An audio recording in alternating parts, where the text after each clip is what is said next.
Shalom pemirsa di seluruh Nusantara, berjumpa lagi bersama saya di acara pembahasan amanat kepada orang muda yang dituliskan oleh Nyonya Ellen G. White.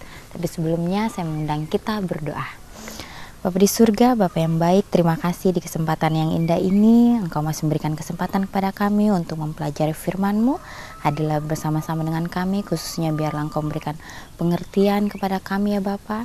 Biarlah hari demi hari kami boleh diubahkan seturut dengan kehendak-Mu.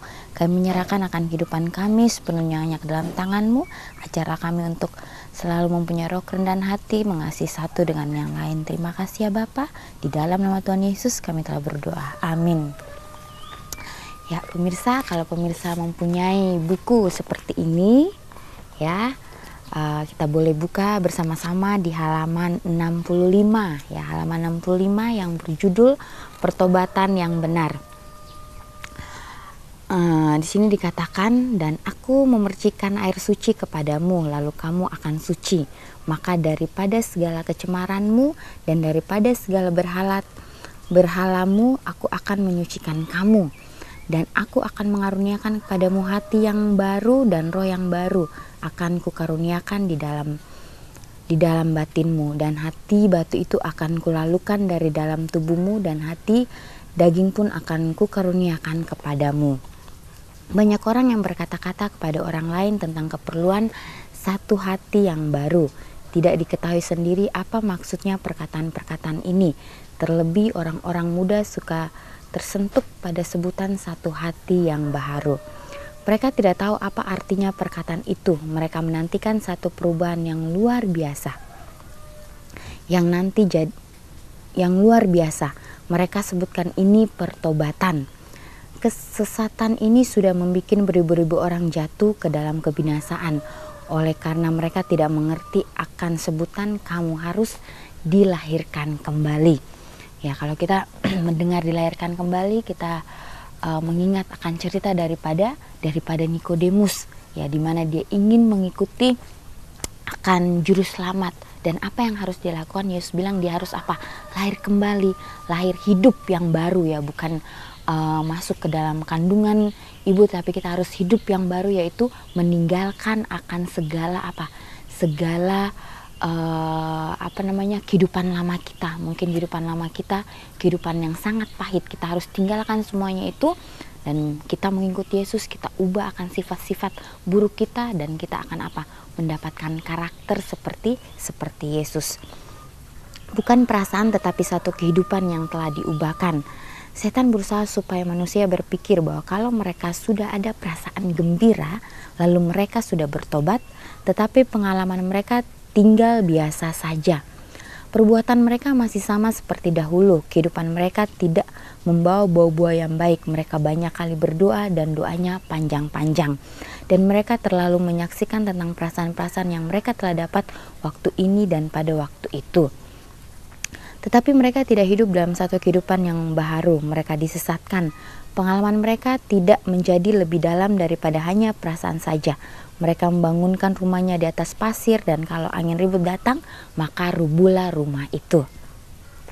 Banyak jiwa-jiwa yang celaka meraba-raba dalam kegelapan, sementara menantikan perasaan yang orang lain ceritakan telah pernah dirasainya. Mereka lupa akan hal bahwa seorang yang percaya kepada Kristus harus mengerjakan keselamatannya sendiri dengan takut dan gentar. Orang berdosa yang sudah sadar harus berbuat. Dia harus bertobat serta menunjukkan satu kepercayaan yang benar.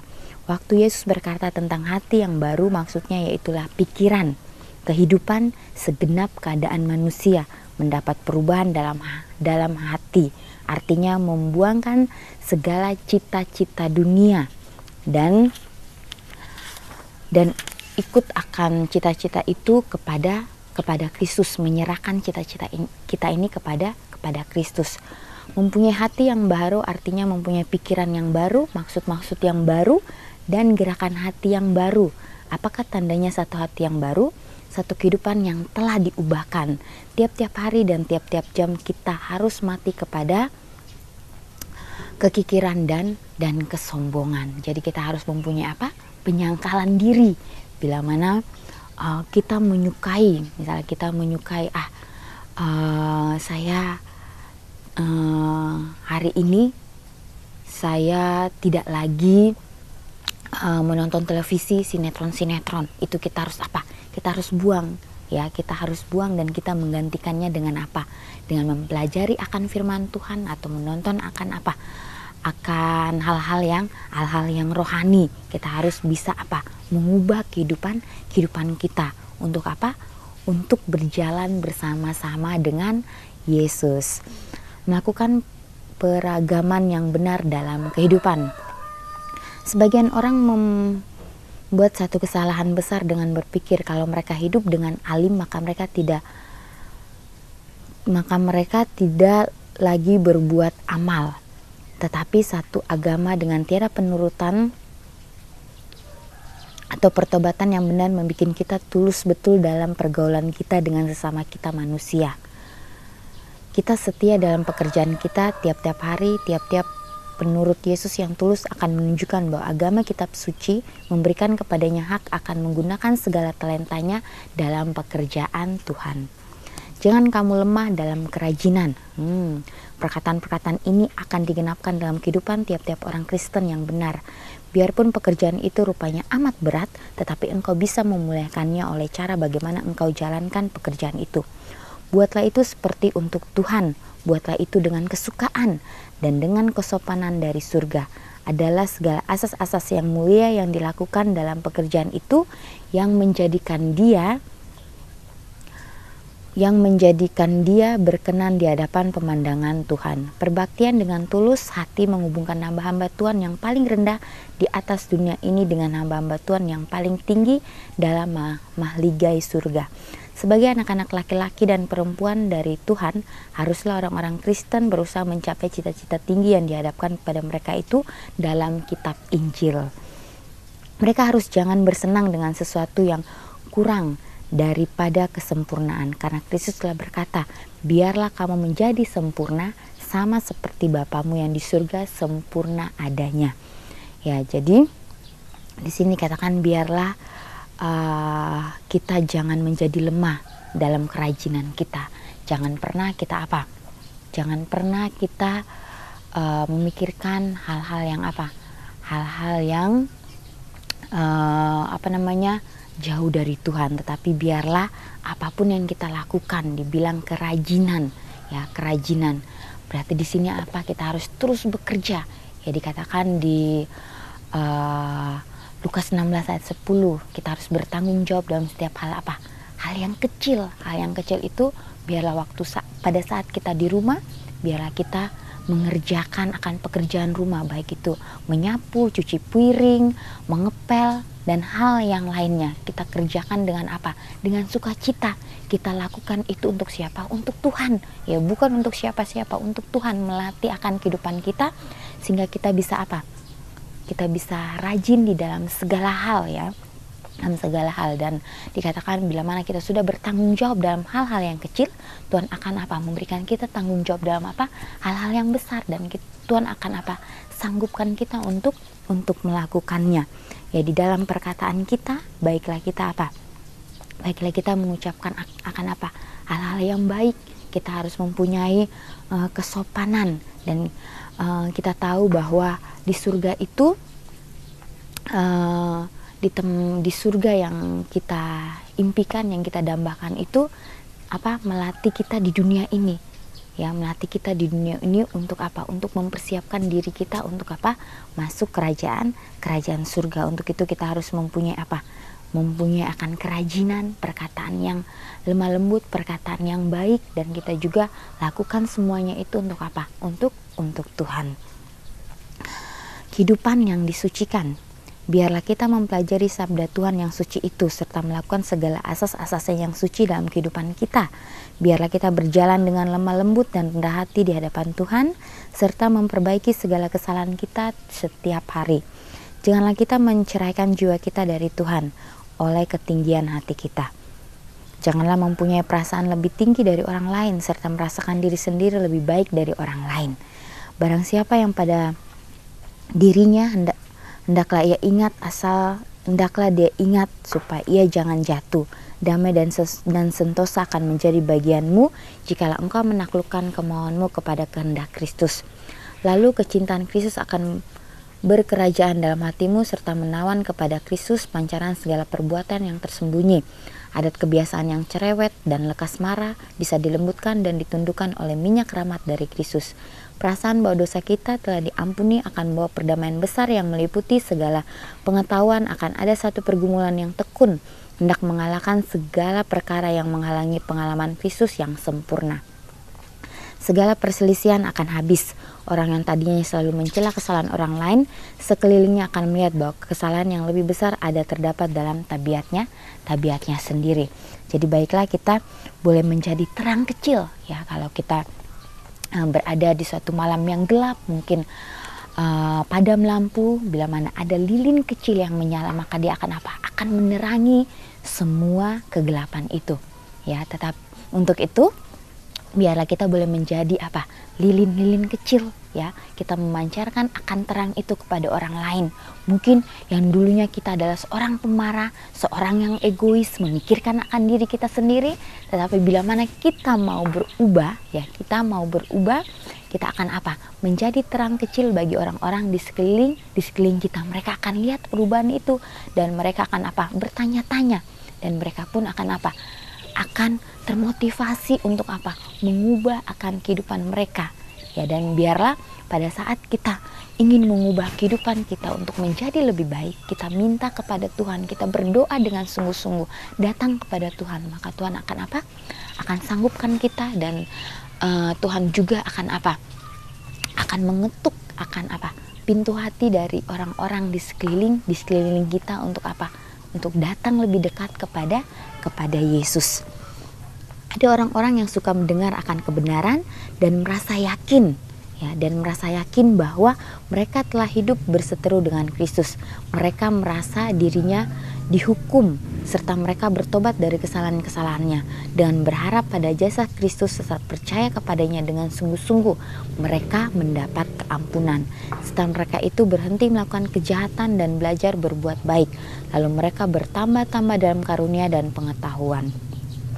Mereka mulai insaf bahwa mereka pasti mengorbankan banyak perkara supaya bisa menceraikan diri dari dunia, dan sesudah memperhitungkan segala sesuatu, lalu mereka mulai pandang sekaliannya seperti tidak berharga asal saja mereka boleh mendapat Kristus. Mereka sudah datang mendaftarkan diri dalam tentara Kristus. Peperangan ada di hadapan mereka, dan dengan berani dan bersuka mereka masuk ke dalam peperangan itu serta bergumul dengan hawa nafsu kemanusiaan dan keinginan hatinya serta menaklukkan kemauannya di bawah kehendak Kristus. Tiap hari mereka mohon rahmat dari Tuhan akan menurut kepadanya, dan mereka pun dikuatkan dan ditolong. Inilah pertobatan yang benar, dengan rendah hati serta berharap dengan mengucap syukur. Seorang yang sudah menerima hati yang baharu selalu bersandar pada pertolongan Yesus. Dalam kehidupannya dia menyatakan buah-buah kebenarannya. Tadinya dia cinta akan dirinya saja, keramaian dunia itulah kesukaannya. Sekarang ilahnya sudah diturunkan dari taktanya, dan Tuhan berkerajaan dalam hatinya dengan kuasa besar. Dosa-dosa yang tadinya dia suka buat sekarang dibencinya. Dengan teguh dan berani hati dia berjalan pada jalan kesucian ya. Jadi mungkin ada dosa-dosa kesayangan kita. Dosa-dosa kesayangan kita harus apa? Buang itu jauh-jauh. Minta pertolongan Tuhan. Tuhan, saat ini saya ingin membuang akan dosa-dosa saya. Dosa-dosa pikiran, dosa-dosa perkataan, bahkan dosa-dosa kelakuan kita yang tidak baik. Minta Tuhan supaya buang itu jauh-jauh. Biarlah Tuhan yang apa? Yang selalu ada di dalam pikiran kita. Biarlah Tuhan yang selalu ada di dalam apa? Di dalam hati kita. Sehingga hari demi hari kita mau apa? Berjalan bersama-sama dengan Yesus. Dan juga biarlah di sini kita juga mempunyai roh kerendahan hati, ya, roh kerendahan hati, mau menerima akan kekurangan orang lain, mau menerima akan apa? Akan kesalahan orang lain yang sudah mereka perbuat kepada kita, kita mau apa? Memberikan maaf kepada mereka, walaupun sebagai manusia kita apa? kita susah melakukan itu, tapi biarlah kita apa, minta kepada Tuhan. Minta kepada Tuhan, Tuhan akan apa, menyanggupkan kita. Kalau kita pelajari di Galatia, di situ ada terdapat buah-buah roh ya. Buah-buah roh ialah kasih, sukacita, damai sejahtera, kesabaran, kemurahan, kelemah lembutan ya. Biarlah itu akan apa, akan menjadi bagian kita. Walaupun kita pikir wah kita sebagai manusia susah untuk melakukan, tetapi bagi Tuhan tidak ada yang mustahil ya. Tidak ada yang mustahil bila mana kita sungguh-sungguh datang pada Tuhan, mau mempunyai kemauan untuk apa? Untuk merubah akan sifat-sifat kita yang buruk atau sifat-sifat kita yang apa? Yang tidak baik. Tali temali dari setan. Kesusahan yang bertalian dengan kewajiban dan segala kesenangan dosa adalah tali temali dengan mana setan mengikat manusia dalam perangkapnya. Orang-orang yang lebih suka mati daripada berbuat satu perbuatan salah, ia sajalah orang-orang yang nanti yang dapat setia. Jadi seluruh pemirsa, bahwa setan apa? Akan mengikat kita ya. Hari demi hari dia akan mengikat kita. 1 ikatan, 2 ikatan, 3 ikatan dan seterusnya. Nah, kita tidak akan apa? Bisa bergerak. Ya, untuk itu biarlah pada saat ujian itu datang, kita apa? Terus datang kepada Yesus supaya membuka semua hal-hal yang buruk di dalam kehidupan kita. Jangan sampai di buku Roh Nubuat yang lainnya dikatakan setan menjahit apa? Menjahit akan apa? Kesalahan kita, menjahit hari demi hari kesalahan kita di jubah kita. Bila mana jahitan itu terus menerus, dia akan menjadi apa? Kuat. Untuk itu sebelum setan mengikat kita dengan apa? Dengan jahitannya atau dengan tali itu, kita harus apa? Segera lepaskan semua itu ya. Kita lepaskan dengan apa? Pertolongan Tuhan. Kita lawan si jahat itu dengan pertolongan Tuhan saja. Ya, jangan mengandalkan diri kita, biarlah kita selalu mengandalkan Tuhan, khususnya pada seluruh orang-orang muda. Biarlah dalam kehidupan kita hari demi hari, biarlah kita apa? Bisa menunjukkan karakter Yesus di dalam kehidupan kita. Maka kita pun akan menjadi apa? Lilin-lilin kecil yang menerangi seluruh dunia. Biarlah pelajaran ini akan menolong kita supaya kita apa? Lebih setia kepada Tuhan di akhir zaman ini, di zaman yang genting ini. Biarlah kita menyerahkan akan kehidupan kita kepada Tuhan. Dan bila mana kita mempunyai kemauan untuk merubah, Tuhan akan apa? Tuhan akan sanggupkan. Selalu kita yakin dan apa? Dan percaya. Ya, baiklah. Inilah pembahasan singkat di dalam buku Amanat kepada Orang Muda. Biarlah itu akan apa? Akan menjadi berkat bagi kita semua. Ya, kita tunduk kepala dan kita berdoa. Bapa di surga, terima kasih di mana Engkau masih menyertai kami, memelihara kami. Terima kasih oleh karena pelajaran yang indah yang telah kami pelajari. Ajarlah kami ya Bapa untuk membuang segala sifat-sifat buruk kami, akan sifat-sifat yang tidak baik dalam kehidupan kami. Mungkin kami adalah seorang pemarah, seorang yang mementingkan diri kami sendiri, seorang yang tidak suka bekerja, seorang yang selalu memikirkan hal-hal yang tidak baik. Biarlah Engkau boleh membantu kami untuk menjadi orang yang baru, hidup baru di dalam Engkau. Ajarlah kami ya Bapa supaya kami boleh terus memandang kepada Engkau saja, terus melakukan hal yang baik, bukan untuk manusia tetapi untuk Engkau ya Bapa. Bapa di surga, hanya kepadamu kami menyerahkan akan kehidupan kami, khususnya seluruh pemirsa CBN dimanapun mereka berada. Kiranya Engkau boleh menyertai mereka dalam setiap kegiatan yang mereka lakukan. Kami menyerahkan semuanya ke dalam tangan-Mu, biarlah kehendak-Mu yang jadi atas kami. Di dalam nama Tuhan Yesus kami telah berdoa dan mengucap syukur. Amin. Baik pemirsa, sampai berjumpa di kesempatan yang berikutnya. Kiranya Tuhan memberkati.